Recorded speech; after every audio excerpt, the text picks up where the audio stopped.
400, it's going to come with these set of tools and the heads on this ring and a plastic cap. You take your cap off and you pop the ring open and take one of your heads off. The head replacement system on this is pretty simple. It's the same on almost every one of the Ridgids, and it's the same thing. You see this depressible button here? You push it on, you depress the button with this little tool and slide it on into place. It's locked in at this stage. In order to remove it, you'll see that there's a bevel on the head of that. You put it bevel head down so it depresses the button for you. Twist it so that the bevel head's away and the head slides right off. Using this machine itself is pretty simple. You want to make sure you're within 2 feet of the of whatever you're ramming this into to clean out whatever blockage is in there, because what you don't want is this thing torquing and whipping around on you. That's where it's dangerous. Two most important things to keep in mind. Of course, the direction goes into everything from hygiene to keeping kids away to, you know, GFI to make sure that you're plugged in. This machine is GFI, but you got to make sure your plug is grounded. Those are other things to keep in mind, but the specifics for me that I always think of, one is that this thing doesn't whip on me, and two, that I don't get a glove or anything else tangled in this, because it won't stop. It'll just hurt you. So let's go ahead and operate the head of this so you can see.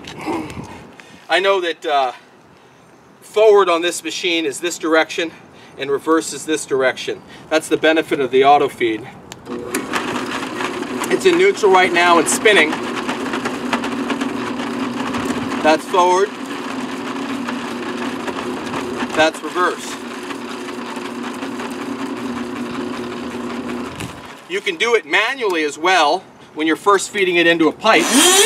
You can pull out sections and push it back in again. Make sure you don't overextend this past its 100 feet. Getting this reset is a pain. Also, make sure you don't feed it back up into this tube. It's no good for anybody. I'm afraid that this little spar tip or one of these other tips will jam on this and you'll have trouble.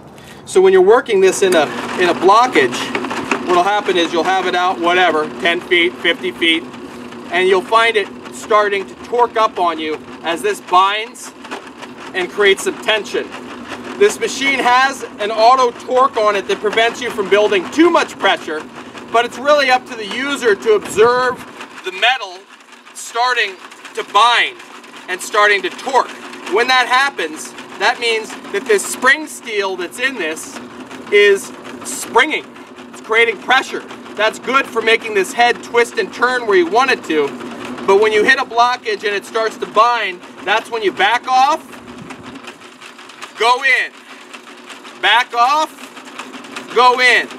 And you can see how if you're doing that, you'll work your way through a blockage. The key isn't to get anxious and drive it deep into it and then try to get something done. The key is when you hit the blockage, back off a little, let it spin, work its way around in that blockage, move it forward another 1/4 inch, let it swirl around for a minute, whatever you feel comfortable with. If you have an idea what the blockage is, you have an idea how long you need to let it swirl in one place. And eventually, just by working it through, pulling it back so that you're kind of spreading out the blockage, you'll clean your drain. It's that simple. We just had a guy rent it, and he was raving about the auto reverse function on it. If you've ever done it manually where you're trying to muscle a moving cable back and forth to do what I just showed you or with this auto feed function, you'll never do anything else other than auto feed again.